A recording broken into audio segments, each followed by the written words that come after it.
Hello and welcome to another Back to Jerusalem live podcast. I'm super excited to be here with you for another Saturday morning. This is going to be a pretty exciting podcast, I think, because we got a lot of things to cover in a very short time. We do have the lines open for those of you that would like to call during this time. You can call us if you're in the US or if you're in North America. You can call us from other parts of the world as well, but it probably is going to cost you, because it's a U.S. number. But if you do want to call, it's 1-703-348-7756. Again, that's 1-703-348-7756. I know that a lot of people are listening to this podcast from our Back to Jerusalem podcast download. And for those, I'm super, super excited. That's where we get most of our people, by the way. We have tried to get our message out using social media, and there was a time where social media had more more impact than our website. But today, our website is we get a lot more happening, a lot more visitors, a lot more people downloading our podcast, going to our website, reading our articles directly from our website, organically from our website, more than what we do from social media. So just 5-10 years ago, social media used to be our main way of interacting, but now it's our website.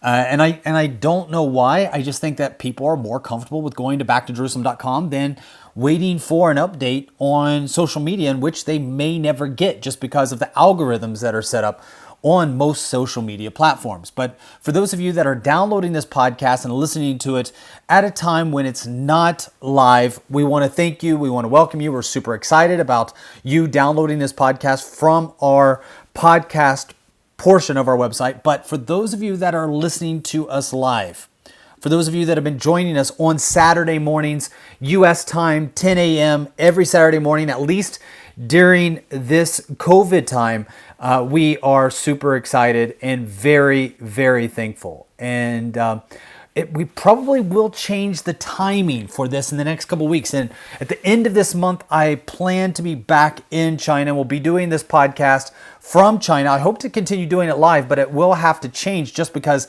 10 a.m., sorry guys, that is past my bedtime. I don't stay up past like 9 o'clock. I'm usually in bed by 8:30. We'll read something, look at some news, and then I'm lights out at 9. And so for me to stay up till 10, you're just not going to get an energetic, information-packed podcast from me. I've just called it quits later on in my life at a certain time. And I need my full 8. I need 8 to 10 hours of sleep at least. But today's going to be a super exciting podcast that I'm pretty excited about. We're going to be talking about security. We're going to talk about, for those of you that are on the mission field, even for those that are not on the mission field, I want to talk to you about what is the best mobile phone for you to use to be secure, where you don't have people monitoring your every move. I also want to talk about a workshop that we're going to be doing later on this month. I would love for everybody that is listening to this podcast, come and join us for this Back to Jerusalem workshop. It's called Bold Faith.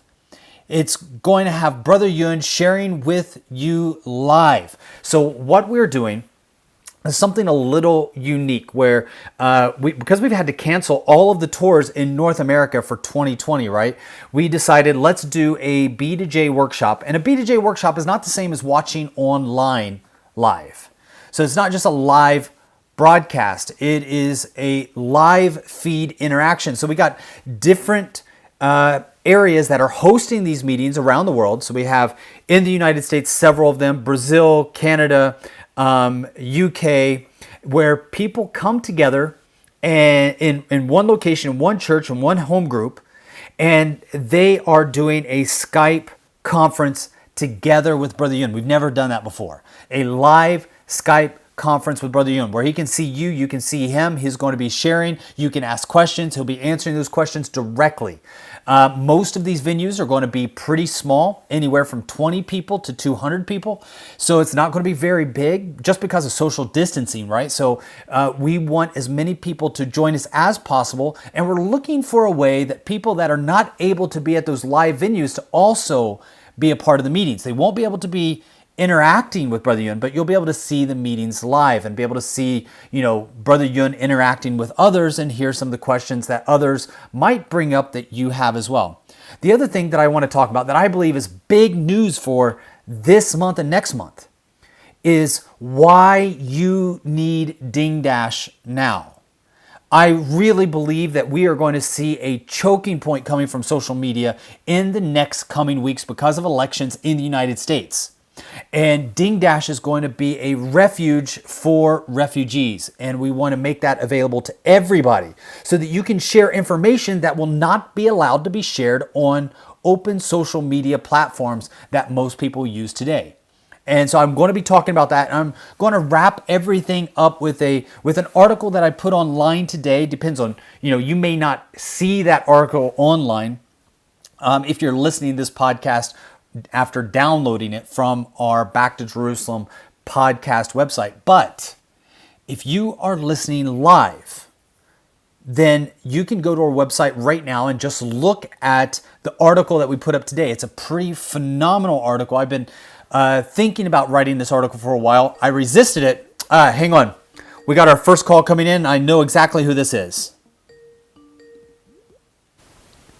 Hello. This is Eugene with Back to Jerusalem.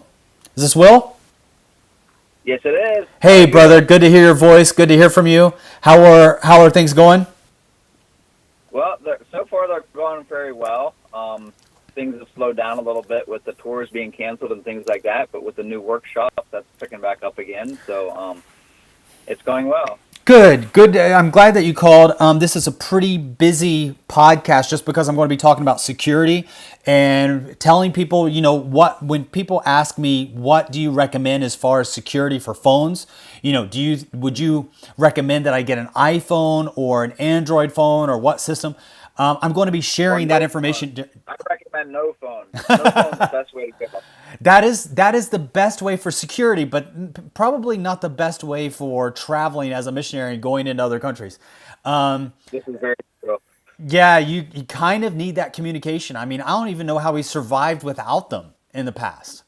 We used to do it, but I don't know how. Yeah, I don't know how either. I mean, I picked up people at the airport before I had a mobile phone. I traveled around the world before I had a mobile phone. Yeah. I did everything that I needed to do without a mobile phone, but today I don't know how I would, because I feel like I'm not that great of a planner, right? So my phone helps bridge the gap from my lack of planning to actually doing what it is that I need to do. Because, okay, I didn't tell the person where to meet me when I arrive at the airport. I didn't tell the person, which exact restaurant, to meet me at. And so the mobile phone has saved my butt in so many different instances. Just the other day, I was supposed to meet with my father-in-law for lunch. And so we were supposed to meet at this place called Pong's, which is a kind of a fusion Asian restaurant in downtown Stockholm. And there's two within 300-400 meters of each other. So he went to one and I went to the other. I didn't realize there were two so close together. Without mobile phones, we would have both eaten lunch alone that day. So it was great. He just called and said, "Hey, I don't see you there. I'm here. We're sitting in the back room. Nope, still don't see you. Oh, you're at a different Pong's." Mobile phones. It just a big difference. So we're going to be talking about that. We're also going to be talking about the Bold Faith Btj workshop, which you just mentioned. It's going to be later on this month. Also, I want to talk about big news for this month and next month. We are seeing social media really clamp down because of the elections in the United States. So they're basically dictating who can share what, when you can share it, like all these different things. And so I want a Ding Dash to be a refuge for refugees, for social media refugees that have information that they want to share, but big media is not letting them do it. And then finally, I'm going to be talking about a prophecy. I don't know if you saw it or not. I put up a news article on our website today on backtojerusalem.com about a pastor that prophesied that next month he had a vision that Chinese soldiers would be marching on the streets of Washington, D.C., keeping order. And so it's a prophecy that I'm just going to kind of end our podcast with. But right now, the reason why I'm super excited about you being on the podcast is because we have items that are for sale and discounted on the Back to Jerusalem website. We do, and I'd better go through it fast because all the things that you talked about, it sounds like about a 3 or 4 hour podcast. And my Saturday morning podcasts have been that. They've been bleeding in the 2 hour, 3 hour zone. So I pray that I won't take up our listeners' time that much, but I do early on, I kind of want to hit these main points. And I think that what you are doing right now with putting our items on sale for the autumn time is really great for making, the things that we have that are kind of overstock right now that we can sell to our supporters and our prayer partners. Well, most of the items that we have on sale are actually the kids' items or brand new items. So let me start with the first one is our brand new item. We have a Back to Jerusalem's. We call it our Btj Smuggler Hat. Brand new. We phased out our T-shirts and we brought in a hat instead. And so far, the hat has been a much better hit than the T-shirt. So this is just a simple black hat with the BTJ logo on the front and Back to Jerusalem written in Chinese on the back. Really attractive, really cool hat. But the cool thing about this one is it's called our Smuggler's Hat because inside the hat there's 2 little pockets that you can like tuck stuff in, and you can wear it and you can use it to smuggle things in. So that's what we call our Btj Smugglers Hat. This one is normally sells for $12, which is already a good deal because you can't buy new hats for $12 anywhere. But it's on sale right now for $10. So $10 in our store plus shipping. On sale, the brand new Btj Smuggler's Hat.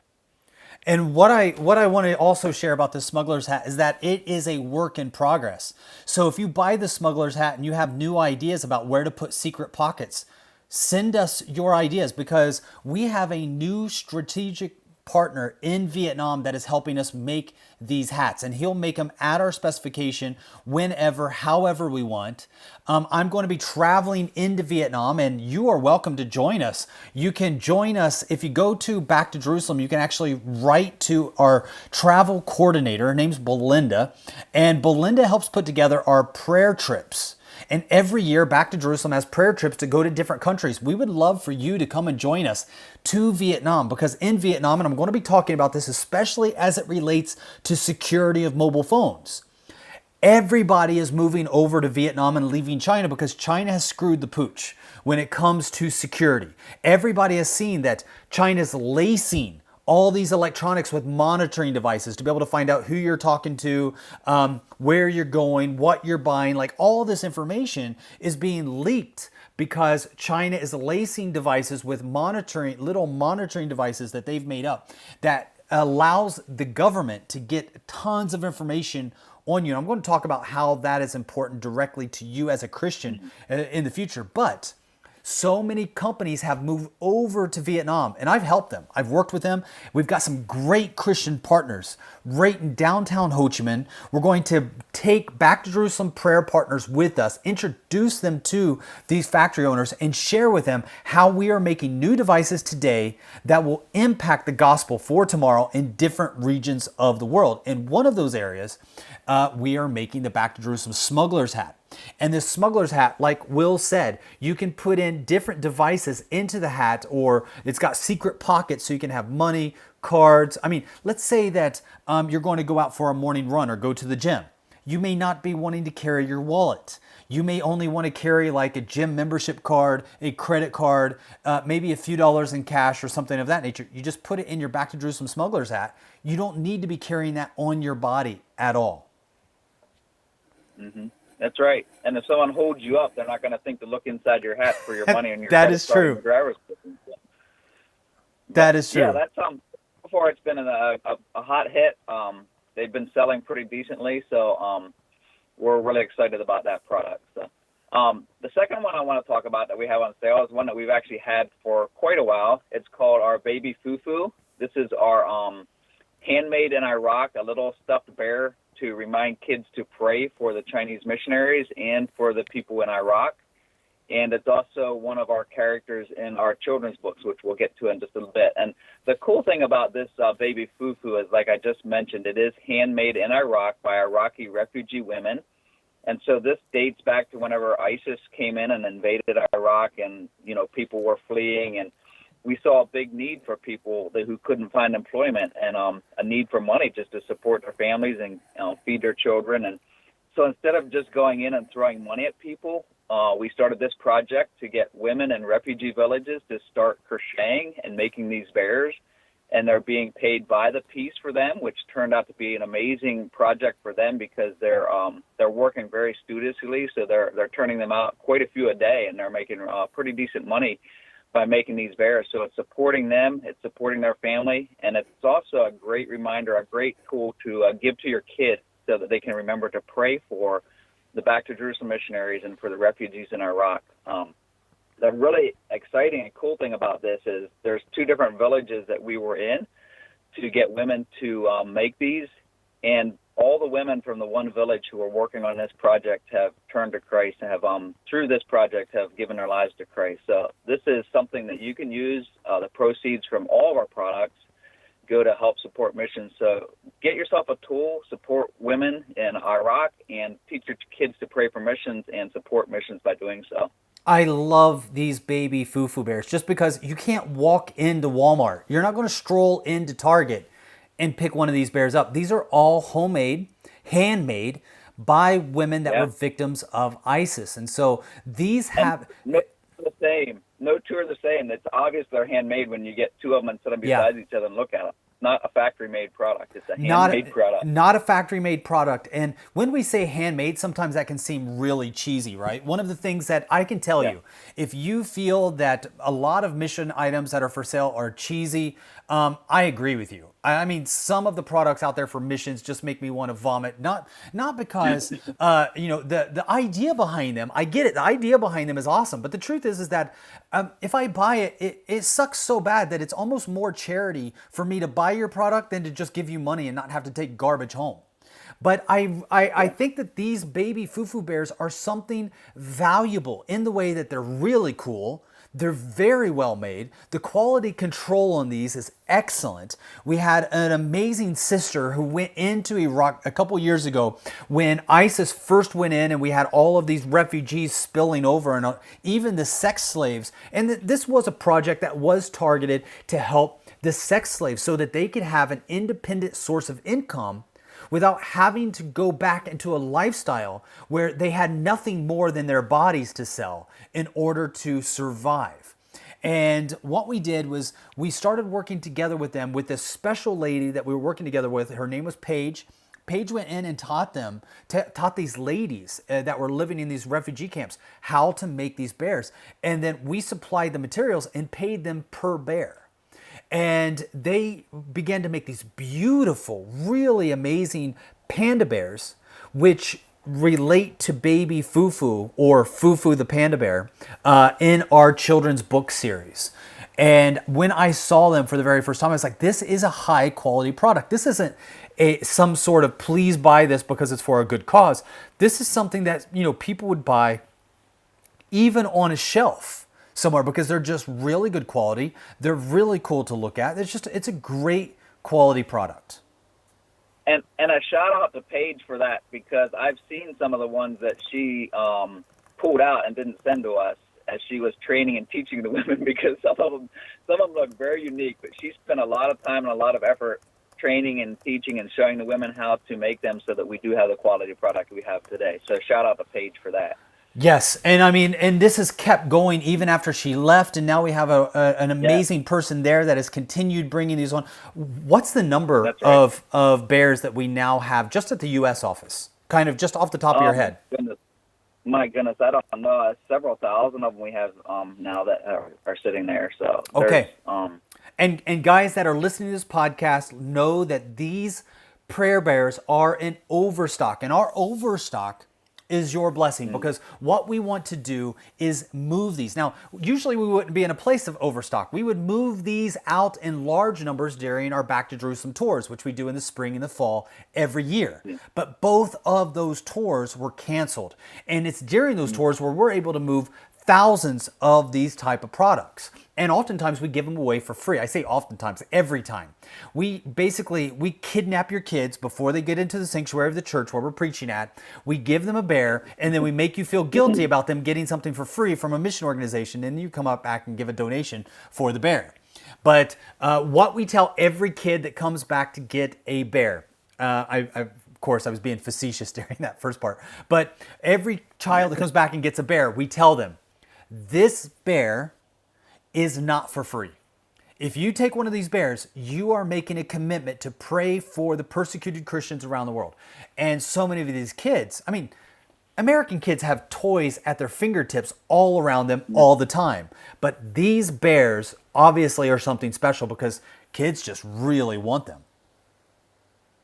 They do. And that first part that you mentioned, it is true that we do that, give them to people. Not that we do it to entice donations, but it's funny because sometimes parents will come back with their child and going like, my kid just picked this up from your table and we're bringing it back. And it's like, no, that's for him to have. You can keep it, no problem. So it's funny to see how it separates the honest parents from those who are like, oh, really? You swiped that? Good job, kid. Yeah, but we have been blessed. This has been a great way for us to get children around the world praying for Back to Jerusalem is through the Back to Jerusalem Prayer Bear. And the Back to Jerusalem Prayer Bear, this baby Fufu, this baby panda bear, comes from our Back to Jerusalem children's book series. And do you want to talk about that? Yes, we do. I do. There's actually 6 of them. We're planning on putting 10 of them out and then seeing how that goes, possibly keep going. But we're working on a series of 10, and book 6 has just come out. It's called The Power of Love. And this one is an interesting one because it actually tells the story of Tenzin, which we have an adult version of that too, Leaving Buddha. So if you want, you can get your adult version. That one, unfortunately, is not on sale right now. But Leaving Buddha and then The Power of Love is the children's version of the same story. And it just simply tells the story of a Tibetan Buddhist monk who, in his search for truth, found it. And it's an amazing story, a powerful story. This book normally runs, our kids' books normally run for $9.99 a piece, and it's on sale right now for $8.50. Along with it, we have 2 bundles where you can buy the entire bundles. Books 1 through 6 are also both on sale, and we also have a bundle book 1 through 6 with our China Prayer Bear thrown in with it, who is the main character in the book. And while we're on the books, we also have the other 2 items we have for sale. We just came out with maps. They're Tales from Fufu's Forest maps. There's a personal size and there's a poster size. The poster size is, do you remember the size of it? I forget what the size of it is even. Yeah. The personal size is... Isn't it 4 times the size of A4? The size of a piece of paper. Yeah. I'm pulling up here. Yeah, it's 18 by 23 is the poster size. 18 by 23. And the personal size is an 8.5 by 11, so the U.S. standard size, not the A5 size. It's the U.S. personal size. And that's on sale as well. So they're just cool little maps that have pictures of Fufu and Sean on them and have all the books on them. And then it has a map of Asia and just kind of tracks where each story takes place. So it's just a cool little thing that the kids can look at and see where each story takes place on their own personal map. Yeah, these Back to Jerusalem children's books are completely unique. There's nothing else like them on the market that I know about, because these are real stories that have taken place today or not too long ago of missionaries that are on the field in unreached areas preaching the gospel. These are real stories for children.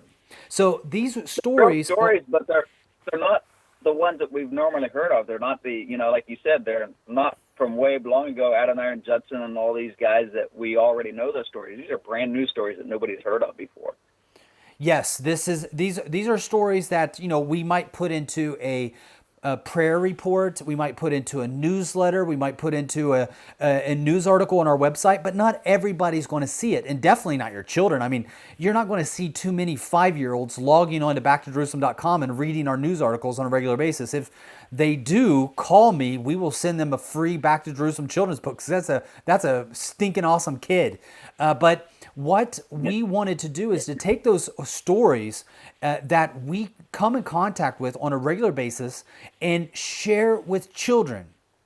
Stories of real heroes today. I mean, our children are being bombarded with people from the NBA, individuals from Hollywood. A lot of these people from Hollywood are just not great role models for our kids. These are not heroes for our kids to be looking up to. Many of them are losers. Individuals that are just not worthy of being looked up to because they're not being sacrificed. They're not sacrificing anything. They're basically wanting everybody around them to sacrifice and serve them. These are individuals who have given up their life to sacrifice and serve others in other countries that have never heard the gospel at all. And every one of these books also share about amazing miracles that are taking place. This is so great to teach our children about miracles that are happening today. They are, and it's all done by fictitious characters who are telling true stories. So you've got, talking animals. I like to refer to it as Winnie the Pooh with character. Winnie the Pooh with purpose. So they're great illustrations, amazing pictures, awesome books. Your kids will love them. Yes, your kids, your grandkids, your nieces, your nephews. You might say, well, my niece or my nephew is only a year old and they can't read yet. So what? The best way to encourage a child to learn is to read to them. These are perfect evening time books to read. Like Will said, this is like Winnie the Pooh with purpose. You have a young boy who grows up in the mountains of Western China, and he goes into this magical bamboo forest where he meets with Fufu and his friends that tell him amazing true stories. This is basically like Christopher Robin's with a wilderness or great woods experience. But these are true stories. These are not stories of fantasy. And also every book teaches children a foreign language, teaches them the Chinese language. So you have Chinese characters hidden within the word. So the child is learning Chinese without even thinking about it.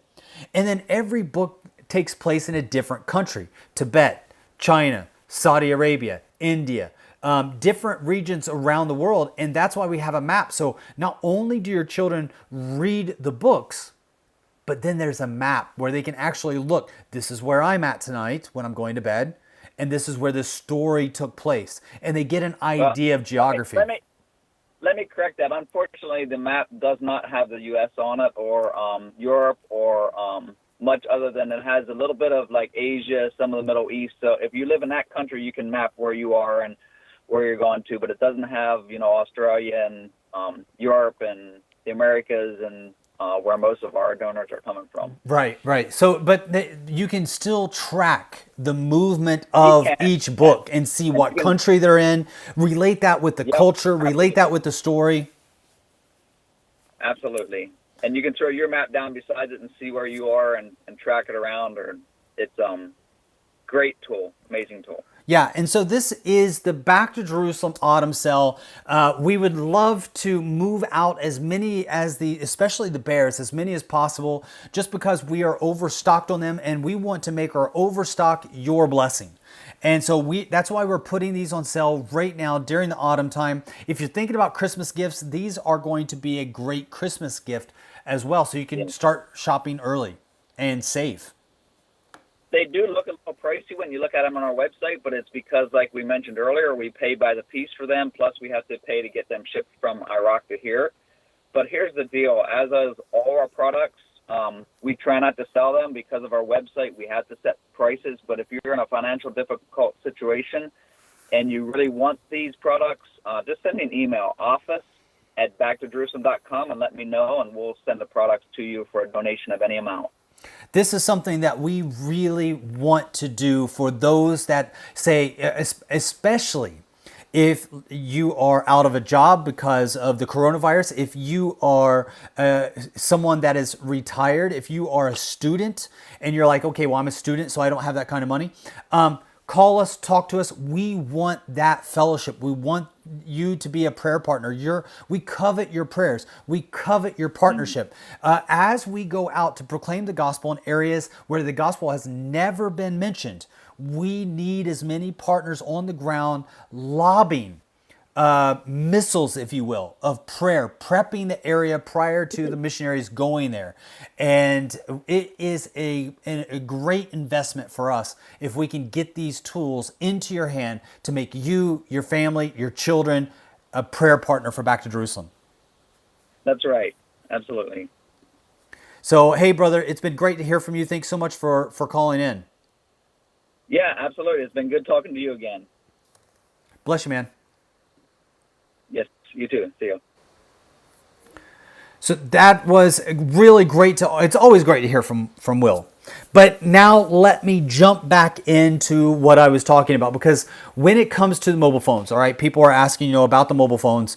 What is the situation with which one I should have, which one I shouldn't have? Would you say that iPhone is safer? Would you say that Android is safer? Well, back to Jerusalem, you have to know that security is one of our top priorities. We have to stay on top of the latest monitoring techniques practiced by governments around the world, especially those that are in those closed areas. We are always employing evasion strategies that allow our partners to minimize their risk and exposure. That is the bottom line. This is one of the reasons why I find this as an important topic, because mobile phones is one of the things that cause a lot of concern when we start talking about security. We don't take this question lightly. You should know that. You should know that when I'm sharing this, it's not just a subject, it's something that is really dear to us. Because this is a question that we have to ask ourselves over and over again. This is not some podcast that once I tell you today, it's settled forever. Security can change. The situation can change, and I'll have to do an update and tell you that, what I said in October of 2020 is no longer valid for January of 2021. But few organizations have their lives and safety pending on what type of phone they have, like Back to Jerusalem. Few organizations in the world have had their leaders and workers arrested as many times as we have. Our founding board members for the Back to Jerusalem organization have basically all been arrested and interrogated. We used to joke that that's kind of what you need as a prerequisite to get on the Back to Jerusalem board. I haven't really been arrested per se, but I have been detained, kept, short interrogation, nothing big, but everybody that we work together with on the Back to Jerusalem board, except for our newer members. I'm talking about our founding members, the founding members of the Back to Jerusalem board. That was almost a requirement. And all of the people that I work with, all of the top leaders have been arrested. One of our main spokespeople, Brother Yun, obviously his main story, the Heavenly Man, is about him being arrested and thrown in jail and kept there for years because of preaching the gospel. And he's always talking about how the government officials and the police were able to locate where he was and apprehend him. So when we talk about mobile phone security, this is something that is a life and death situation, literally. This is also why Back to Jerusalem hosts an annual Back to Jerusalem Hackers Conference.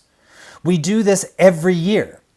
And this Hackers Conference is where we bring Christian hackers from around the globe that have a calling to help Christian missionaries and Christian workers in closed countries to understand the threats against them and how to find ways around those threats. So every year, Back to Jerusalem gets multiple requests from missionaries and Christian believers alike concerned about security. And one of the number one questions that I continually get is, what is the better option for security? An iPhone or an Android phone? And the answer, to be honest, is quick. I'm going to make it as easy and as straightforward as possible. I'm not going to give you a bunch of, crazy data, information that goes over everybody's head. I want the simplest person that has nothing to do with security or IT at all to understand exactly what I'm talking about. So I'm going to try to make this simple. And I'm not going to make it simple just so that the simpletons can understand. I'm going to make it simple because I'm a simpleton, and this is the best way I can explain it for myself to understand. Guys, I'm not an IT expert. I'm just a normal person learning like you. So when you hear me sharing, don't think for 1 second that I'm trying to somehow exalt myself as an IT professional, because I am not even close. What makes me a little bit different, what probably puts me a little bit, on the outer edges when it comes to, being someone that is a little bit legitimate to share this type of podcast is that I have friends that work in the IT world, and I spend a lot of time with them. They spend a lot of time explaining to me what's actually taking place, because I'm a slow learner. So they have to speak slowly. They have to use diagrams. They have to use charts. They'll take salt shakers from the table and use them with sugar packets to kind of show me visually what's going on with my security on my phone in order for me to understand it. So I am not a high speed, low drag individual when it comes to security. So please, in no way am I claiming that I know what I'm talking about when it comes to security. What I'm going to be sharing with you are things that I have learned while being on the mission field, while being detained, while having my friends arrested, and while trying to evade observation. And there are some things, basic things that we should all know, right? I mean, these are things that I believe kind of show how important it is to have a secure phone. That firewall that you think that you're using, that antivirus software that you think is super important that you've downloaded onto your phone or your computer, most of the security experts that I've talked to, most of the people that come to our hackers conference will tell you that that antivirus software or that firewall that you think you're using to make things safe is either irrelevant or obsolete. It's not keeping you safe at all. Did you know that there are 300,000 malware that are created every single day just to attack your mobile phone? 300,000 per day. And these guys don't just know how to create software that you'll download as malware. They know how to get around the different security apparatuses. They know how to exploit those security problems on your phone to be able to get information directly about you. They know how to steal your data, they know how to take your information, and they know how to rob you of your property. There is a hacker attack taking place every 39 seconds, so one per minute, or more than one per minute. There's more power. This is one of the reasons why people do the hacking. They don't just do it for fun. They don't just do it for money. There's more power in accessing information on your phone than most presidents will ever have that are leading countries. Power is one of the main motivators for hackers around the world. Money is also a major motivator. There is more money in hacking than there has ever been in drugs. So when you talk about individuals that are out there doing big drug running and becoming multimillionaires, it is peanuts compared to what people can get if they're involved in hacking your information. Your information is valuable. Your information is money. Your information is power.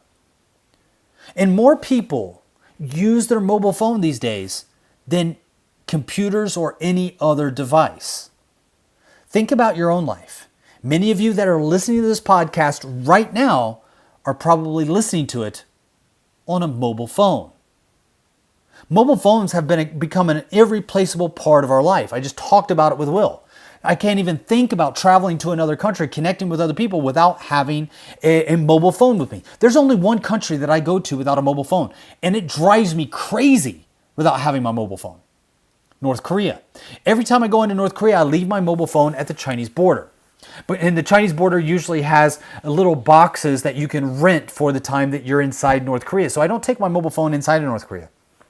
I don't take any electronics inside of North Korea except for a camera. So there are times whenever I travel into North Korea, I'll take a camera with me, and that is it. That's it.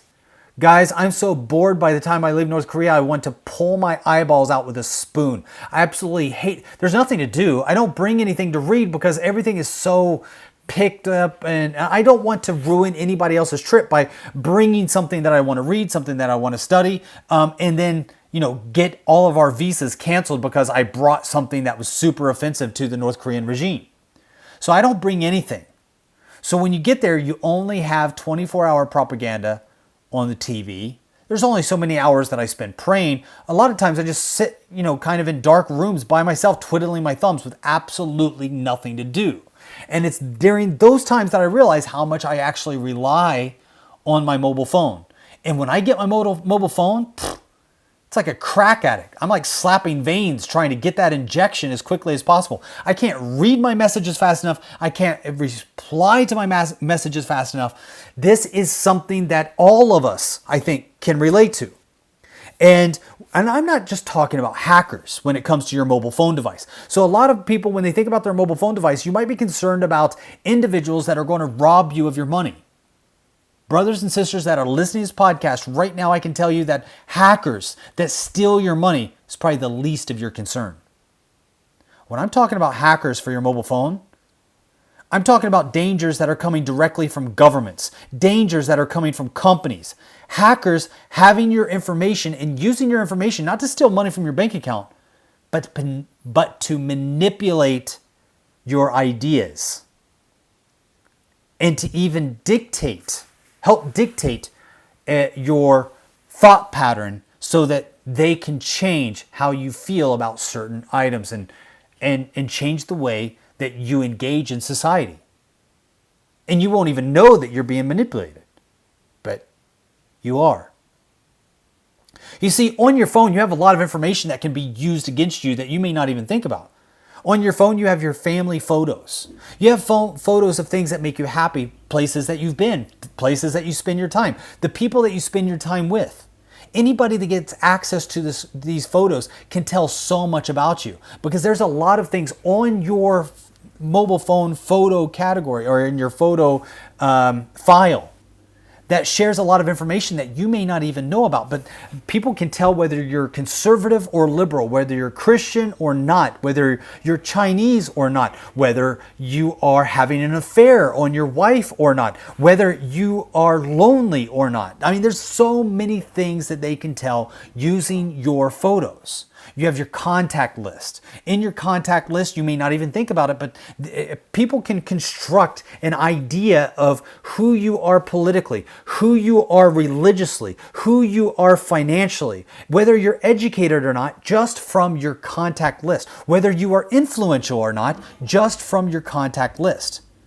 You probably have a lot of passwords saved on your mobile phone. You might think you're being slick. You might think that you're being clever by saving a password in a little file that nobody else really knows about. But to be honest, a hacker would be able to get into those files so quickly and find out what you're looking at the most often and be able to find passwords to bank accounts, be able to find passwords into your email, be able to find passwords into your social media accounts. They can learn all of that and get your banking information, get right inside your bank, and then with your bank information, without even stealing your money.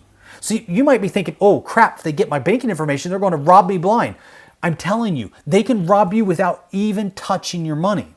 Because with your banking account, they can find out what are you spending your money on? Where does your money go? Where your money is, there your heart is also. So they can tell what you really value. You might be on social media talking up a storm, how you're about for saving the earth, Mother Earth, green earth. But then in private, you're buying all kinds of stuff that is just belching out pollutants all over the place.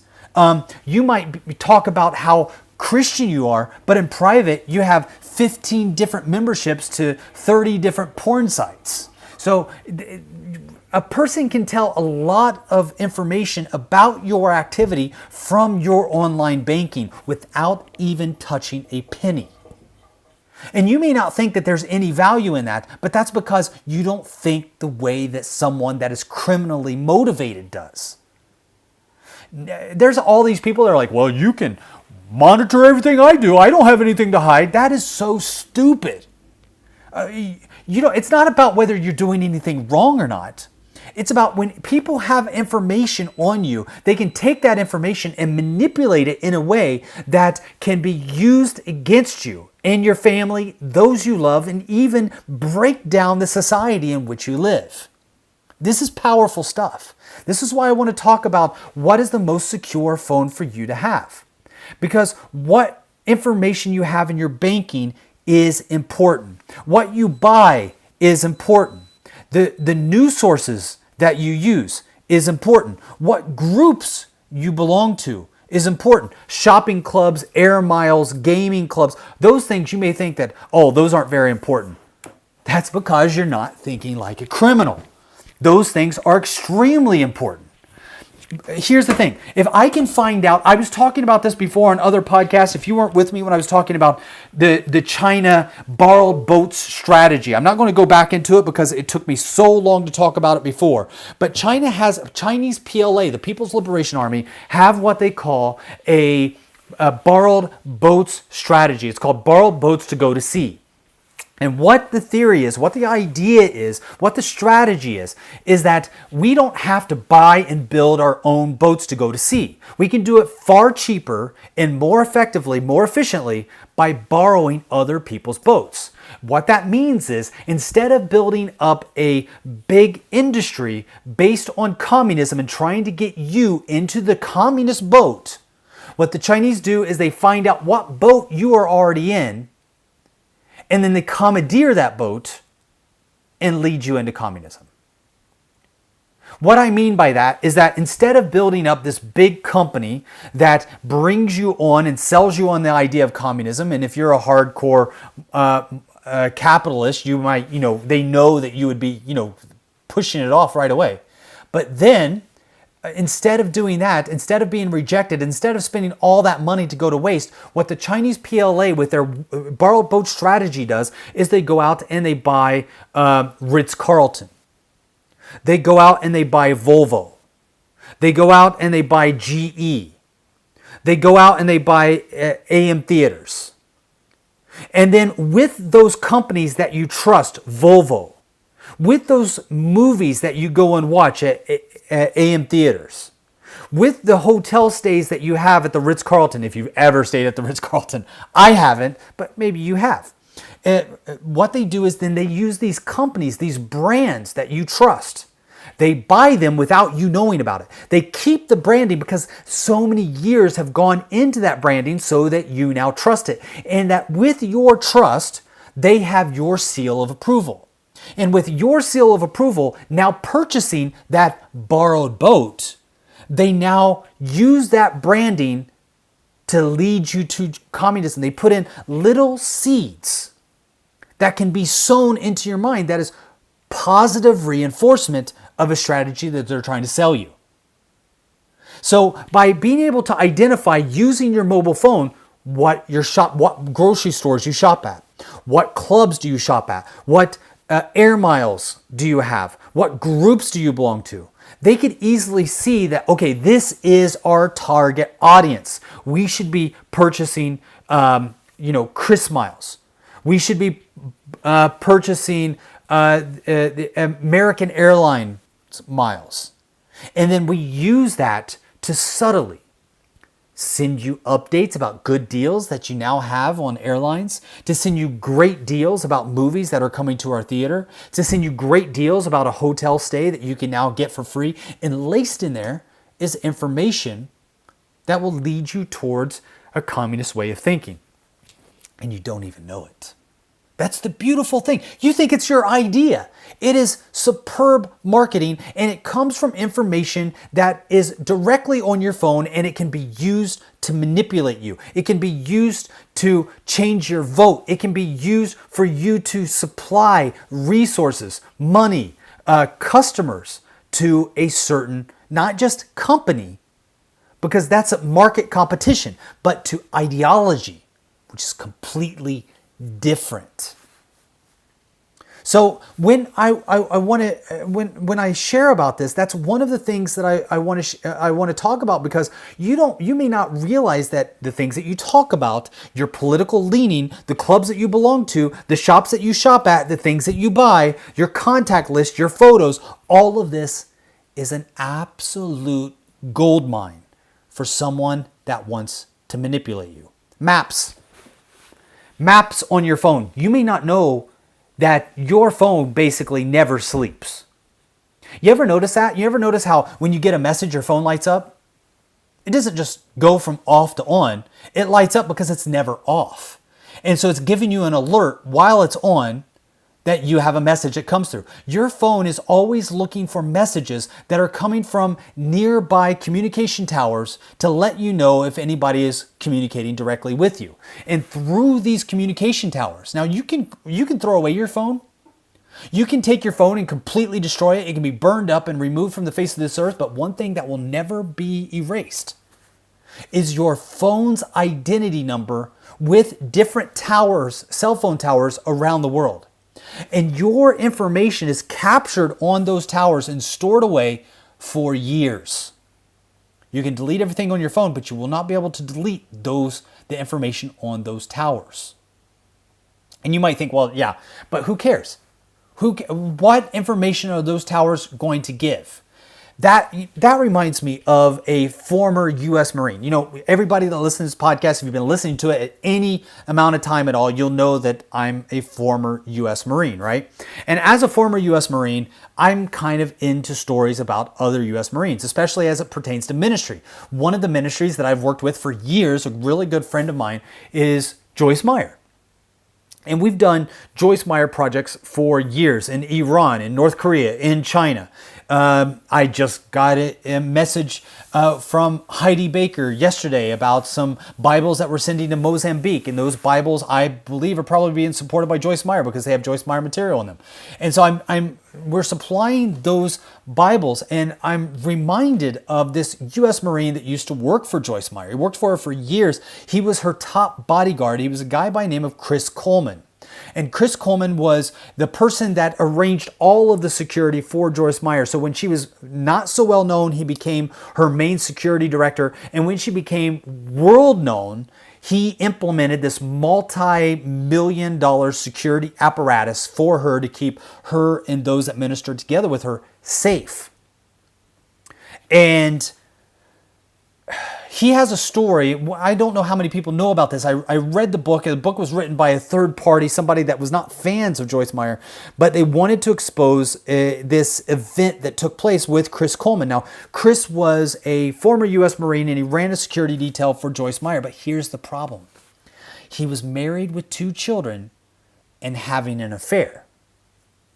And while he was having an affair, he had thought about divorcing his wife, but knew he had a pretty sweet job with Joyce Meyer. She paid him over $100,000 a year, and he was treated very well at the ministry. They looked after his family, and he didn't want to leave that job. And he knew that if he divorced his wife and left his 2 kids for a woman that he was having an affair with, he probably would not be able to keep his job at the Joyce Meyer Ministries. So something really bad happened. One morning, he murdered his wife and his 2 young boys, and they were like less than 10 years old. I mean, it was a horrible, horrible situation. And he tried to blame it on a psycho. What he did was he wrote threatening messages to Joyce Meyer, which were then given over to the police department. And he basically told Joyce Meyer that he was going to kill her if she didn't deny Jesus Christ. And he was writing these letters as if he was a psycho. And then he was sending them to himself or to her, but he was blocking them himself because he was, quote unquote, in charge of Joyce Meyer's security. So as the person that was in charge of her security, he was concerned about these threatening letters that Joyce Meyer was receiving, when actually he was the one writing them all along, which was later discovered by the police. And I'll tell you how the police found that out in a minute. But what happened was he wanted to create a scenario where it made it look like this psycho that had been writing threatening letters to Joyce Meyer decided to kill the family of this security guy. So this security guy, Christopher Coleman, you can look this up. It's a crazy story. It's so dark and so sad. But what he did was he created an alibi. He killed his family. He created an alibi by going to the gym early in the morning, and he tried to call his wife 3 times and said that he was concerned when she didn't answer. And when he came back, there was he called the police. He told the police that his wife and 2 young boys were killed in their beds early in the morning. And so he said, he was at the gym. He left them. They were all fine. And then when he comes back, All 3 people in his family are killed, his wife and his 2 sons. And then there's red spray paint used throughout the house, threatening Joyce Meyer, saying, I'll kill you, you're next, all these, and it's using a lot of horrible language, just so it looks like some madman came, and it looks like he came early in the morning hours while Chris was at the gym. So that was his alibi. He was at the gym. You know how they caught him? They caught him because even though he got rid of his phone, the police were able to launch an investigation and establish a timeline of exactly where Chris was by looking at the pinging of the towers with his phone and the towers, and using his International Mobile Equipment Identity, the IMEI number. This is a special number. So if you take apart your phone, you can't do this with iPhones, but if you have an older phone, or if you have a Samsung phone, or you have a phone where you can take the back off and remove the battery or whatever, you'll see that you have this IMEI number. This is a unique number that is given to only your phone, and it never changes. You can change your SIM card, you can change whatever country you're traveling in, but that IMEI number never changes. It always remains the same. And so whenever you travel to another area, the nearest cell phone communication tower picks you up and begins to communicate with your phone. Even if you're not receiving phone calls, it's still communicating with your phone. And so when you send a telephone message to someone, it will go to a nearby tower. That nearby tower connects that message to your phone, to your identity, and then to the identity of the mobile phone that you have. And then it sends it to another tower that you're trying to reach, or the person that you're trying to reach. And then that tower collects information from your phone before alerting you that you've gotten a message or a call or whatever from another person. And so all the time, 24/7, without you even knowing, this communication is actually taking place. And so the police were able to establish an exact, unarguable timeline of where Christopher was. And they were able to establish that his family was dead before he even left home.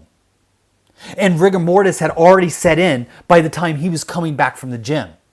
And so they were able to track the exact time that he was driving across a bridge, and a pause that he might have taken, any phone calls that he made. All of this message, all of that information, they were able to use against him that he wasn't not even aware of. See, he thought he was being clever by, getting rid of his phone, or using another phone, or using a remote phone, not knowing that the tower was collecting information on him. There's a lot of people today that are using mobile phones and think you're being clever, you're being sneaky, that nobody's really going to know you're switching out SIM cards. You cannot change that IMEI number, that International Mobile Equipment Identity number. So when I say that, again, let me reiterate, I'm not a security expert. I am not going to be able to give you the necessary data jargon that you need to be able to tell you which mobile phone to use. But I do have a background in military intelligence. Now, that is more in thought than it actually is in practice, because I didn't do anything in practice that would equip me for what I'm going to be telling you, but it did give me certain strategies that helped me choose which mobile phone I now use. I've been working in closed countries, and I'm always seeing problems, and I'm always seeing security breaches. And so I do have experience with both the problems and the security breaches and the way to get around them. And that's always changing, by the way. So what I'm telling you today may work today, but may not work tomorrow. So this is something that we have to stay up to date with. I've also been writing about these things for a while, and I follow them closely. And so even though I don't have a formal education, you could say I have somewhat of an informal YouTube, Google education on this. I've been hosting annual hackers conferences for a few years, and hackers from around the world have really given me a down and dirty education about the capabilities of monitoring mobile phones. And I've been a part of this process of submitting apps to both the iOS system, which uses for Apple, and the Android system. Now, I haven't actually written any apps that we submit, but I'm a part of the process of submitting apps for Back to Jerusalem. So I know the challenges and the lack of challenges for submitting to both of those platforms, whether it's iOS or for Android. So this, I believe, allows me to speak about which phone that you should probably use. And as we look at the different kind of phones, let me start first with iPhone. Okay, because everybody kind of praises iPhone. Everybody that I know that is cool, that is techie, they usually carry an iPhone. And frankly, it's hard to argue with their assessment. When they tell you about the high security features that you have with iPhone, I don't have the technical background to stand toe to toe with them and tell them why they're wrong. Because I do know just from submitting apps to the Apple App Store that Apple runs a tight ship. Apple keeps tight control of iPhones in the iOS system. Apple keeps their gates locked tight. They have great gatekeepers and they design everything to work with everything. In the past, when people had a PC, right? So I used to use a PC. Now I don't use a PC. Now I use an Apple laptop. Always. So I like MacBook Air. Sony used to have this really thin laptop. It's like the thinnest laptop ever that I absolutely loved. And I was a Sony fan. I was loyal to Sony for a while. And then one year, Sony, for whatever reason, decided to skip a year on doing light mobile laptops. I went in and all of their laptops looked like this 1990s Toshiba satellite that was my first computer. Big, bulky, looked like some science book. I've got a 200-year Bible right now that those laptops look like they're about the same size and the same weight of. I'm like, what are we doing? Going back in time? This is like the mid-2000 teens somewhere. And I was like, what are you doing? I walked right out of that Sony shop, walked straight over to an Apple shop, picked up my very first MacBook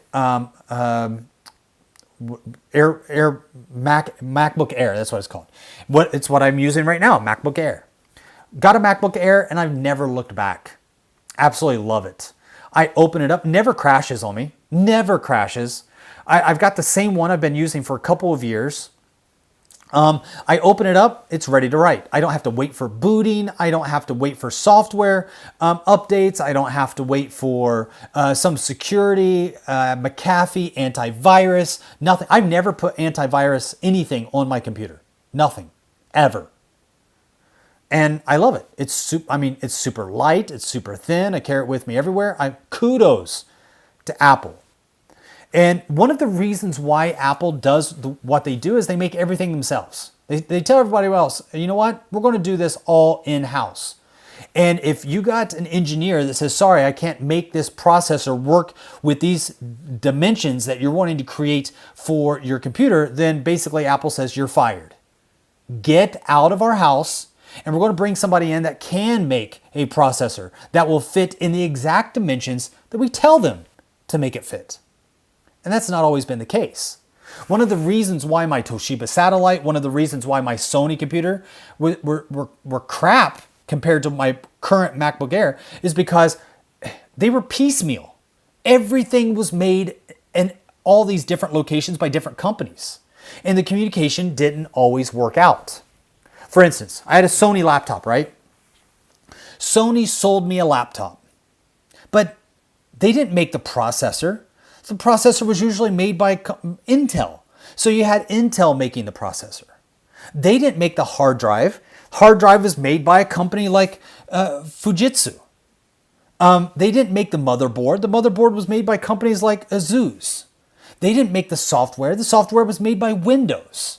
So you had all these different companies that specialized in their objects. So if Sony went to them and said, hey, we are wanting to make our computers smaller, so we need you to make your motherboards of this dimension. Asus could say, you know what, we can't do it. Sony would be like, but you have to. They'd say, who's the motherboard daddy here? Who's the daddy of the processor? Intel, right? Don't come in Intel's house telling Intel how to make Intel processors because we know more about processors than you do. Sony, get out of my house. You can buy what we make and put it in your computer. If it doesn't fit in your computer, then make a new computer or make a computer that doesn't need processors. Apple said, screw that. We're going to make processors. We're going to make motherboards. We're going to make hard drives in our house. We're going to make everything to work with everything. And our operating system is not going to come from Windows. It's not going to come from Linux. It's going to come from us. We're going to make our own in-house operating system.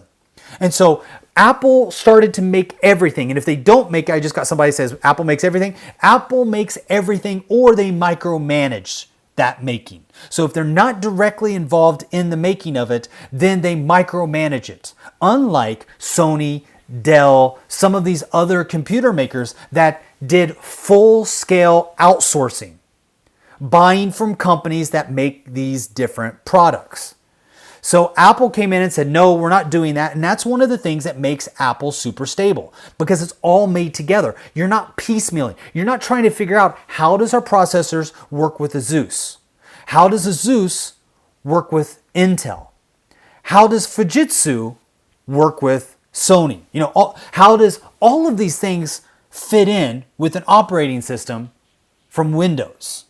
And how do we get all of these things working with the Windows newest launch of their newest, crappiest software? And that's what made Apple super stable, and that's what made me fall in love with Apple. And I remember all the crashes. I remember all the frozen screens. I remember all the times where I would shut down my computer. I'd just close my lid thinking that I'm done for today, and then would suddenly remember one note that I quickly have to add. But when you open up that computer, you got to wait for it to boot back up. Now, that's not the same with Windows computers today, but they learned from Apple. Apple was the first computer that I had where I could just open up my computer and bam, I was ready to work at my station. I didn't have to wait for booting. I didn't have to wait for loading. I didn't have to wait for, some little hourglass flipping upside down, back and forth over and over and over until finally I could start writing my first word. So that came from Apple, and I thought that was a really great thing.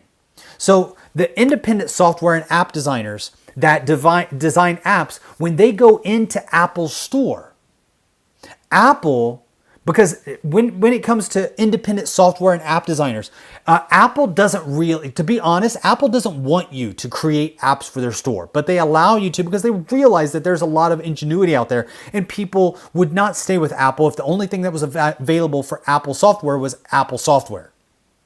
So Apple has opened up their phones, they've opened up their computers to software that you can put in from other sources. So for instance, right now I'm using Skype with my computer, with my Apple computer, and Skype works even though Apple does not own Skype. So Apple opened up their software for independent software and app designers. But the gatekeepers, man, they keep it locked down. I know because we've submitted several apps to the App Store, and it doesn't always go as planned. Sometimes you have date releases that you say that our new app is going to be available on these dates, and then we just did this with our good friend Gabriel who came on. He had launched a brand new app for his app, this amazing Christian app that you can get for your phone. We don't have it working with Ding Dash right now, but we really want to. But he came on to the Back to Jerusalem podcast to do a release announcement. But then he had to send me a message and say, sorry, we can't do that release announcement for United Hive, which is the name of his software. And so he said, for the release of our software, we can't really do it on the date that we advertise because it wasn't accepted by the App Store. And that happens all the time where early releases or release dates get screwed up because the App Store, the iOS App Store, says, no, sorry, we're not going to allow you in. And so you get delayed on your app. But here's the thing, it can be annoying.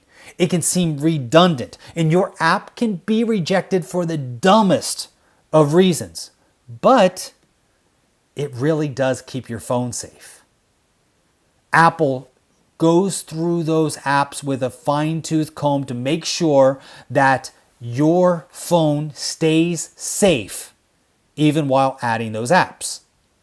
It's really what keeps malware off your phone and off your computer. Apple is keeping you pretty darn safe. Now, Android phones, what makes them different? What makes them different is they work a little bit. Android is a little bit like Microsoft in the way that Microsoft said, hey, guys, you create your hardware however you want, wherever you want. We just want to provide a type of online software experience or a software operating system that is easy to use, easy to understand, and you can use it with all of your products. You don't have to create. You can do what you do best. You can create a phone, you can create a computer, and you can use our software, our operating system. So Android wanted to be more open, and that openness comes at a cost. So with that openness, Android phones are a little weaker in security because they don't have that tight lockdown that we see with Apple. They're open more if you got somebody that writes programs, if you got somebody that is a techie and they write code and they create software and they create apps, then they're probably going to enjoy using an Android phone a little bit more than using an Apple phone, because an Apple phone can seem to be extremely restrictive for somebody that knows what they're doing. For all of us normal numbskulls out there, we are just happy to be safe. We just want something to do what it advertises it can do with as very little thought as possible. We don't want to think about all the code. We don't want to think about all of the jargon. We just want to use it for what we want to use it for and let it be thought-free. Whereas people that are more involved in writing code, my 17-year-old son, for instance, he likes using Windows and he likes using Android. And the reason why he's kind of abandoned the Apple system is because he's a code writer. He likes to write code. He's fluent in a couple different computer languages. And it's one of the things that he feels more freedom in, especially when it comes to games. And so you get a lot more freedom for gamers. You get a lot more freedom for computer engineers, you get a lot more freedom for programmers when you are able to use an open system like that. But an open system does open itself up to more security. So with just that analysis, am I saying that Android is safer or not as safe as Apple? I would have to put it to you this way. I believe that even though Apple has a tighter gate to go through and much stronger gatekeepers to go through, I believe for me and my purposes and for what I've been recommended, Android is the safer way to go. And here's why. Because Apple does everything in-house and they do everything synchronized. If you can break in, even though Apple is harder to break into, if you can break into the system or you find a gap in the technology and you find an area that you can exploit, it will work. That exploitation will work on all Apple phones around the world. You see, when Apple does its updates, their updates are universal. The Apple updates hit all of their products that are out there. And so there is this universal connectivity for the iOS system that does not exist with other systems. Other systems are a little bit more independent. So even though Apple is more difficult to get into and it has fewer security flaws, if you do find a security flaw that you can exploit, it doesn't just work on one phone. It works on all of them. It doesn't work on just on one model. It works on all the models. It doesn't just work on 1 year or one release of an iPhone. It works on all of them.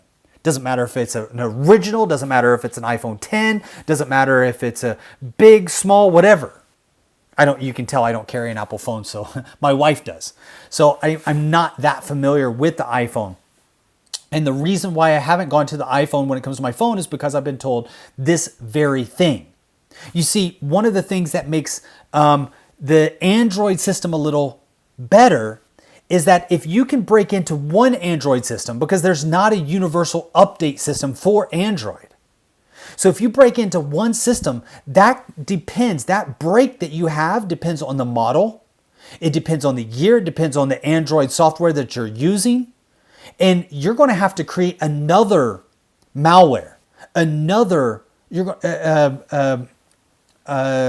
backdoor for another Android system and another Android system. You're going to have like 10,000 different malwares that you have to design to get into all the different phones, because you might be able to break into one type of Android phone, but not all of the Android phones. So because of the diversity, it creates too much work for the criminal. Whereas iPhone has a lot of upfront work, but if you are successful, the rest of it is cake. So this is one of the main reasons why I recommend that people do Android. If you're looking for security, I would recommend Android over iPhone. Here's another reason. Android is usually the software that you have for Samsung, LG, Moto, Asus phones. Those 4 phones are not made in China. iPhones are. And because iPhones are made in China, I don't trust them. I don't care what anybody tells you. I don't care what anybody says. I don't care what websites you send to me, what experts that you send to me on this. I do not trust phones made in China. End of story. Because it's made in China, you can tell me whatever story you want. You can quote whatever expert you want. You can tell me all about the process. Guys, I work in China. I live in China. I run factories in China. I know the process. I know what takes place on those floors. I know what doesn't take place on those floors. I know what true quality control management looks like, and I know what it doesn't look like. I know what it looks like when people come out and tell you that, oh, eat this lettuce. It came from China, but it's organic. Organic my butt. They sell it for an upsell price, but it's the same chemicals that goes on everything else. There's not the kind of integrity that you get with other companies around the world and other nations. You just don't. You have so many shoddy, shady things taking place inside China that you cannot tell me that you're making your iPhones inside China and those iPhones are secure without Chinese observation monitoring devices laced into those devices. I don't buy it. I don't care what you're selling. I'm not buying it. So for that reason and that reason alone, before I could have saved you all of the information on the tech information that I just gave you. But for that one purpose alone, I will not buy an iPhone to do the kind of work that I need to do, because I do not trust any iPhone, phone, period. Not just iPhone. I don't trust any phone made in China. I just don't. When it comes to security, if you go through all of the problems looking for who has the best operating software, who has the most secure gatekeeping to make sure that people are not lacing malware into my computer, all of that, if you give me all of that, it means jack squat if it's still made in China. No, thank you. And so, not only am I looking for an Android phone, I'm looking for an Android phone that is not made in China. This is so important. So for those of you that are listening to this podcast, let me just give you a piece of advice. If you're looking for a phone that is secure in countries where the gospel is closed and you're wanting something a little more safe. Now, this isn't going to guarantee your safety in any way, but it's going to give you a better chance at being safe. The first thing to do, outside of looking at whether it's an iPhone or Android, I've already told you iPhone's kind of off the shelf for me. iPhone, I know that I could have made this podcast a lot shorter by telling you up front not to buy iPhone, but that's just my opinion. iPhone is not safe because it's made in China. If you can buy an iPhone that is not made in China, then you're golden. Then we're talking about a different setup. You still have the weight of all of the systems being updated instead of the broken down many different networks of the Android system, which I believe is actually safer, just because I believe most people are like me, lazy, and they're going to take the path of least resistance. And the path of least resistance when breaking into something, even though it might look like, yes, individual Android phones are easier to break into than individual iPhones, but that individual Android phone will only give you limited access to a limited number of phones. Whereas access into one iPhone gives you access into all iPhones. And so the path of least resistance, at least in my mind, is to attack iPhones, because iPhones might be harder in the upfront investment capital that you have to invest, but it has bigger dividends if you are successful. But LG, made by Koreans, made in Korea, or made in Vietnam. Samsung, made by Koreans, made in Korea, or made in Vietnam. I know that Samsung ended all of their mobile phone production in China last year. It was a good move. I applaud the move. I'm super happy about that. Go Samsung, because that for me told me that they take security very seriously. They didn't announce it. They didn't say we're leaving China because of security, but we want to make sure that we give our customers a phone that is the safest as it can be. Somebody just wrote and said, I wonder what phone Trump has. I have no clue, but it'd be very interesting to see. My assumption is it could be an iPhone made in America. If it's made in China, I wouldn't trust it. I would not trust it, because no matter what you do, once it's been laced, you can't really get rid of the hardware. And it doesn't make any sense. Why would you buy a phone that you have to basically replace the entire hardware on the inside of it? Did you ever read the article about the supercomputers in California, that they find this little rice-sized device that is on their supercomputers? And keep in mind, supercomputer technology is illegal to sell to Chinese. But the things that were needed for the supercomputers to be operational were bought from China. So the very technology that the U.S. kept from China, they were installing hardware into their technology that was coming from China, and the Chinese items that were coming into these supercomputers. And when we're talking about supercomputers, we're talking about individuals putting them together that know more about computers than almost anybody. These are the fastest, most advanced computers in the world, and they're buying products to make it run from China. And those products are laced with security devices.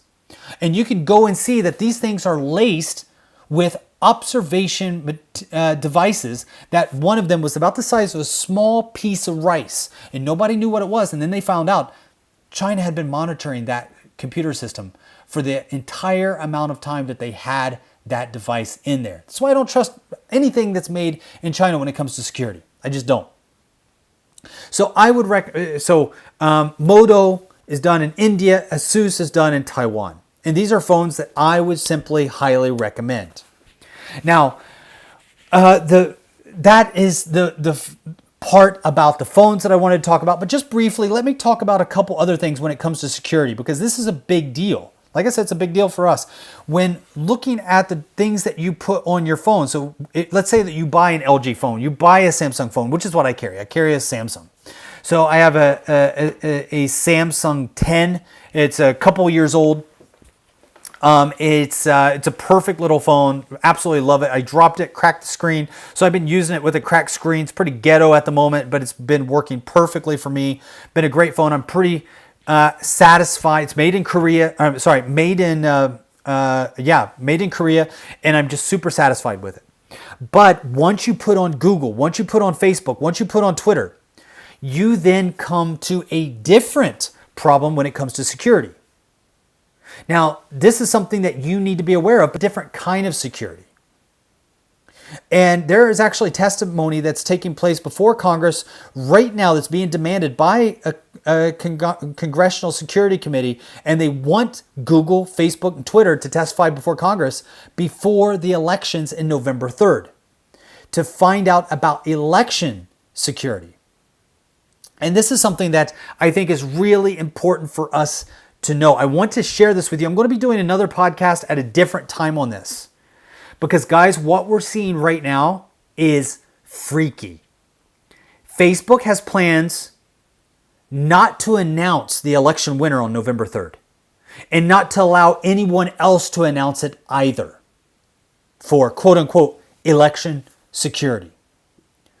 Facebook, Twitter, Google, they're already blocking tons of ads. Twitter is shutting down accounts. There is a manipulation process to feed you information that these corporate giants want you to get. Now, you might agree with these corporations. You might agree with their political leaning. You might agree to their social desire to serve society. But they don't have, or they shouldn't have, in my opinion, they should not have the right to restrict people's speech. I want you to do me a favor. Some of you that are sitting by a computer or sitting close by, look up the name Robert Epstein. I've already talked about him before, but if you haven't heard me share about him on a podcast, I would highly recommend you do your own independent research and look up Robert Epstein. He is an American psychologist. He earned his, this guy's not a joke.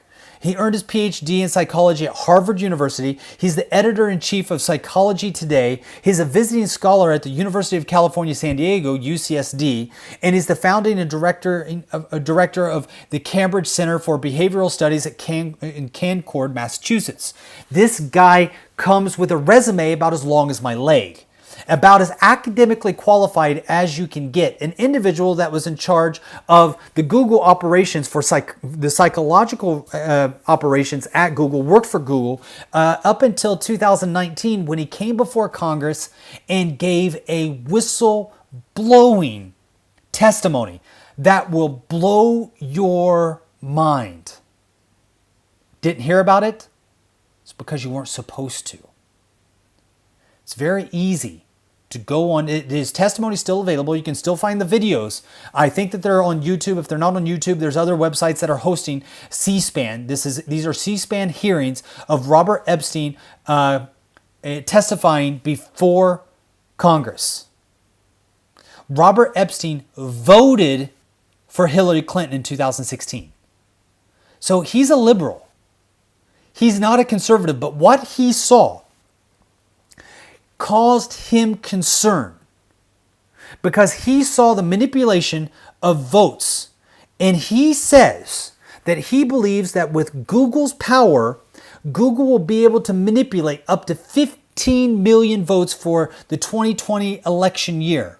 And he's recommending that Google's search index be made public. Because in a clarification, to a question asked by Ted Cruz, Senator Ted Cruz, Robert said that 2.6 million is the rock bottom minimum of how many votes will be swung by, or were swung by Google in the 2016 election for Hillary Clinton. Now, what you heard about were votes that might have been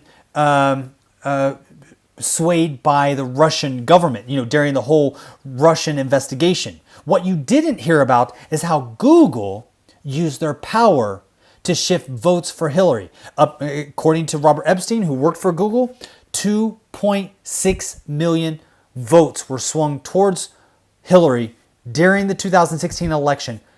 Bare minimum. Guys, this is a big deal. Google dismissed Epstein's research and say it's nothing more than poorly constructed conspiracy theory. Of course they're going to say that. They're going to try to put this into a category of conspiracy theories and individuals wearing tinfoil hats on top of their head and coming up with crazy theories. This is an individual that worked for Google, voted for Hillary, very well educated, and knows what he's talking about. And he's saying the same is coming for 2020. Now, we're already starting to see that Google and Facebook and Twitter are starting to clamp down on information that they don't agree with as it goes into next month's election. And some of you might find your accounts locked. And this is what I want to share with you. Guys, information is vital. We need to be able to share with one another. We need to be able to pray with one another. And we need to be able to do it without the influence of these massive secular corporations. And that's why we have dingdash.com.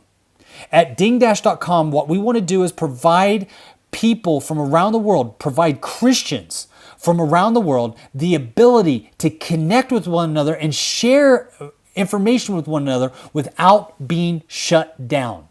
No matter how crazy your information is, I promise you, we will not be shutting down information. If there is information that you have about the 2020 election in the United States on November 3rd, you can share it on dingdash.com with all of the people that are a community there. This will be a free space for refugees fleeing from social media crackdowns. So if you find yourself locked out of your Twitter account, if you find yourself locked out of your YouTube account, if you find that you can't log on to Facebook, or that you can't post anything for Facebook for 30 days, or you can't share anything on Facebook because of something that you posted that they didn't like, so they blocked you, come to Dingdash. We welcome you with open arms. We are a small family. We are a welcoming family, and we love the idea of freedom of information.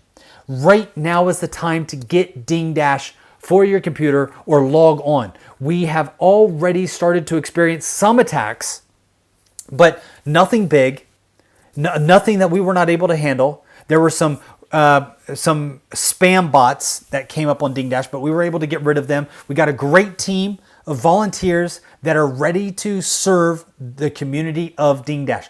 Dingdash was started by Back to Jerusalem. Dingdash was started for Back to Jerusalem. Dingdash was started by Christians working in closed countries. Dingdash was started for Christians living in closed countries. We are an organization and a social media platform that you can trust. So Dingdash is a refuge for digital refugees, and we would love to have you join us. Now, as I'm talking about this kind of social media blocking, let me just share with you really quick a vision, a testimony that came from a pastor in the United States. This is a pastor. I reached out to him. I tried to bring him onto the Back to Jerusalem podcast, but was not able to get him onto our Back to Jerusalem. We communicated, we shared a few messages, but it turns out as soon as his vision, his prophecies, prophetic dreams started to make it onto YouTube, he became super busy, super fast. So the day we had planned and arranged for our podcast, I called him, and at the last minute, he had someone come into his office, needed counseling. He wasn't able to do that podcast, and then we just never connected for another agreed upon time for our podcast. And so the pastor that I'm talking about is a guy by the name of Dana Coverstone. He's a pastor in a small rural town in southern Kentucky, not too far from the location where my parents lived for many years. He's in a small rural town called Burkesville, Kentucky. And Pastor Dana has garnered considerable attention in recent months because of a prophetic dream that he had and posted it on YouTube. And in that prophetic dream, he predicted that Chinese and Russian troops would be marching on America's capital.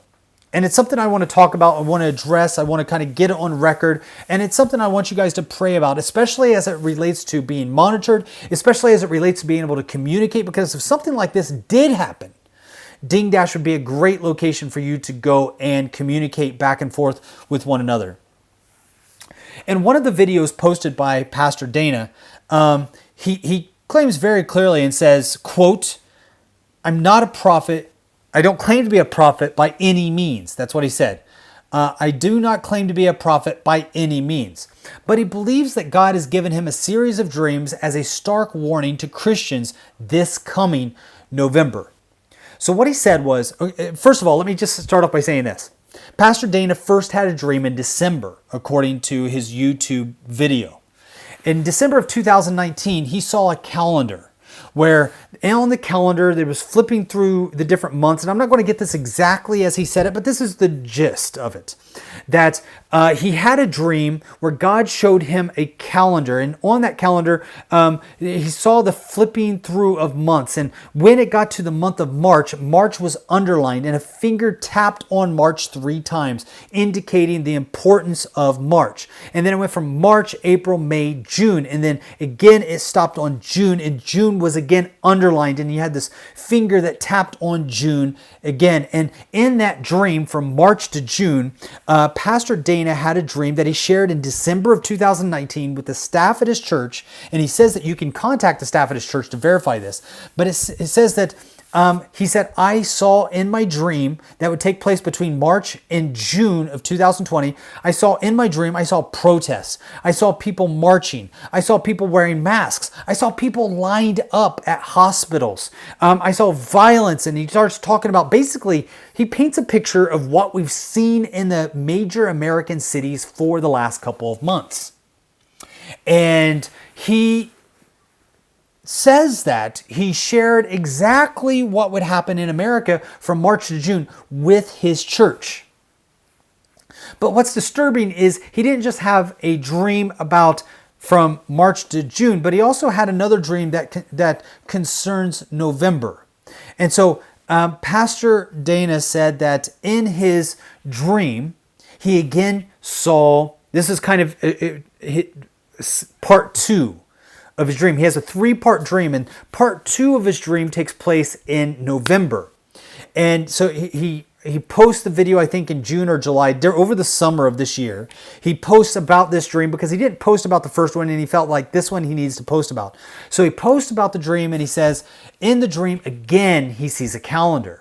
And on the calendar, it flips through September, October, November. But when the map comes to November, instead of a finger tapping on the calendar for the month of November, it's a fist. And the fist punches the calendar. And the calendar shatters with numbers and letters going everywhere.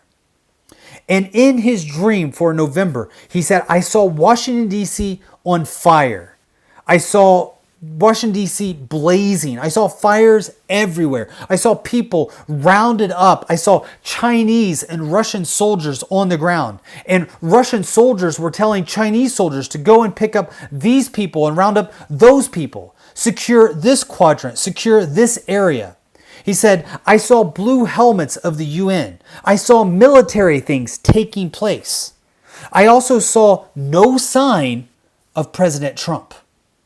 So in his dream, Pastor Dana says, for November of 2020, this vision that God gave him, he saw no sign of President Trump. In fact, he saw no sign of American leadership anywhere in Washington, D.C. He saw foreign countries coming in. He said, I saw banks with their roofs ripped off and like a vacuum cleaner coming in and sucking up all the finances out of these big banks. Was just being sucked up into a vacuum and carried away to other countries. And that politicians were in back rooms making deals and patting themselves on the back. And America was coming under this kind of martial law type of environment that was run by an international community, policed by the Russians and the Chinese.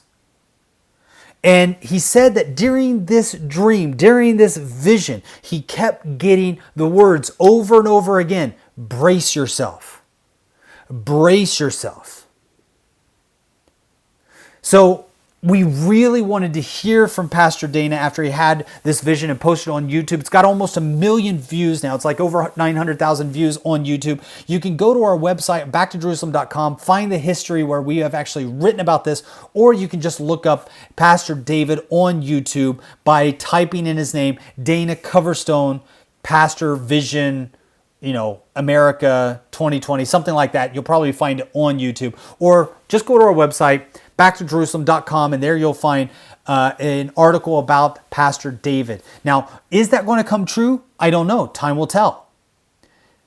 November's pretty close. It's not that far away. It's only a few weeks. It's only next month. So are those visions warnings and danger for the immediate future? Or are they something else? We shall see very soon. But here's the thing. We're already starting to see a policing taking place on the internet. A policing taking place that is restricting speech of Christians.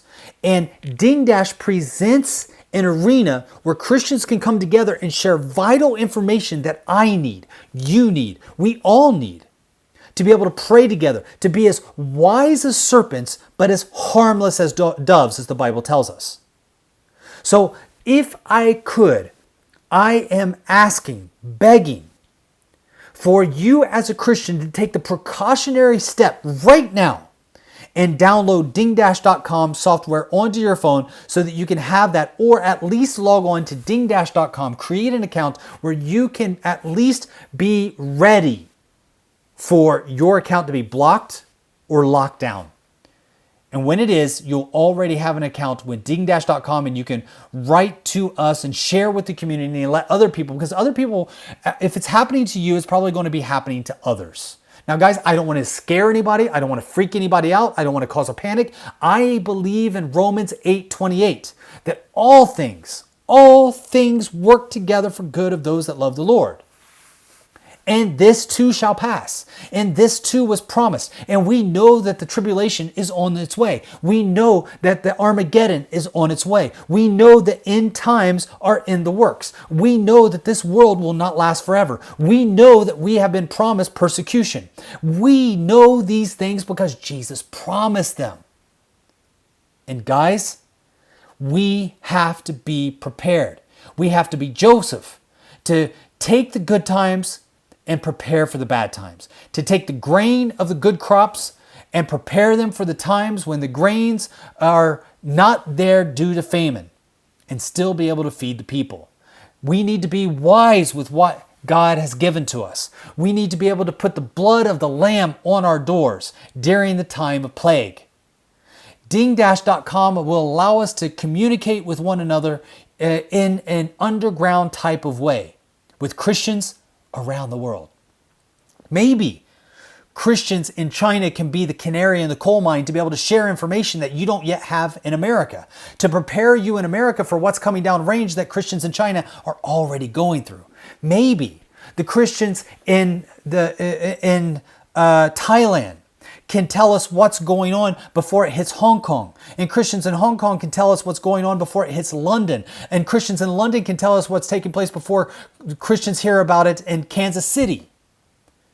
We can share information through dingdash.com in a very efficient way. And here's the thing about dingdash.com.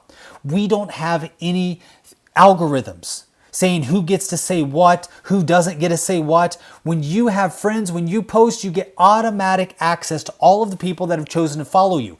And you also get information from people that you choose to follow. Unlike Twitter, where you sign on to follow people, but because that person that you chose to follow is not putting up information that the company really likes, you don't get to see everything that they put. I have it all the time. I follow one person on Twitter. One. That's it. Donald Trump. Why? Because he's the president of the United States. Love him or hate him, doesn't really matter. He's the person that I follow on Twitter because that's the medium that he uses to communicate. I hope one day he'll use Dingdash, but at the moment, we see that he uses Twitter to communicate directly with the masses. So I use Twitter to be able to follow him and see what he puts out and see how that measures up with all of the news that I'm reading on a daily basis, whether it's BBC, CNN, Huffington Post, Politico. I want to see what it is that Trump says that is not being reported about by mainstream media.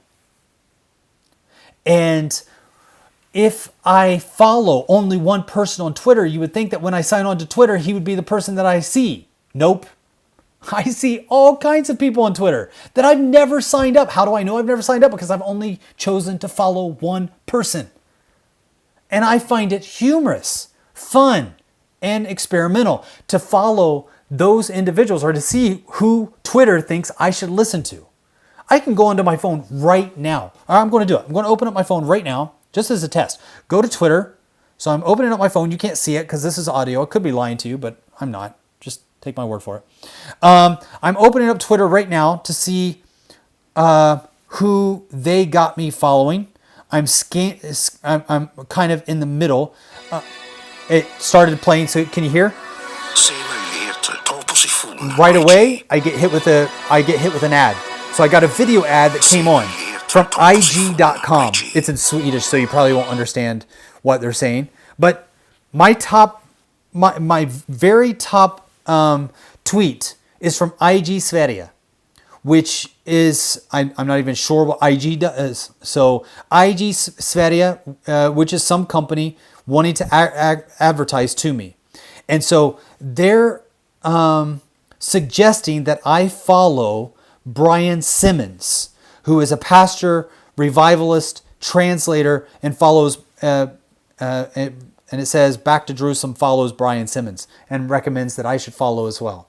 And it says that I should follow Melania Trump and Donald Trump. So those three did not do what I thought that they would do. But when I put in recommendations, it puts in CNN and Obama. Obama almost always comes up. It's kind of like the number one person that they want me to follow. I see it all the time. Open up my phone. I don't go directly to Trump's tweet feed. Let me see. I didn't even go to the tweet feeds. I just went to who do they want me to follow. And I read to you the tweet that I got, the advertisement, right, from IG. So I got The Guardian. I got IG Sverige again. I have Beth Moore, who is Christian. Okay, I'm not mad about that. Climacell, which is another advertisement. Josh Kaplan, CBS News, something that Donald Trump retweeted. Joe Biden. I got a Joe Biden feed on my tweet. I got a crypto.com, another advertisement. Boris Johnson. Antifa. I got an Antifa public service announcement tweet. So anyway, the reason why I wanted to share that is because even though I only follow one person, Twitter tries to direct who I see. They try to manipulate who I'm reading. They try to tailor my feed in a way that they believe will influence my decision-making process by only allowing me to see certain information. You won't get that on Dingdash. So if you go on Dingdash, you will be able to have free and open reign to be able to hear from others. Like I said, we're a small family, so whenever you put anything up as a ding, more than likely everybody on Dingdash will see it. On Twitter, you have tens of millions of people on Twitter, but you don't have tens of millions of people seeing your tweet. On Dingdash, we only have a couple thousand people, but when you sign on, everybody on Dingdash sees that ding. So anyway, I hope that this podcast was a help for you. I pray that it was a benefit. Now you know that I choose, at least at this point, I might change tomorrow, but at this point, I choose the Android system over iPhone. And I choose, for me personally, I use Samsung because it's not made in China and it uses Android. These are the reasons why I choose and recommend Android phone. And also, I hope that you go on and sign on to Dingdash. I am thankful for all of you that have decided to come and join us on backtojerusalem.com/live. And I'm so thankful for those of you that downloaded this podcast and have listened to it wherever you are in the world. Thank you guys so much. Again, I'm Eugene Bach coming to you live on delay from somewhere within the borders of Sweden. God bless you.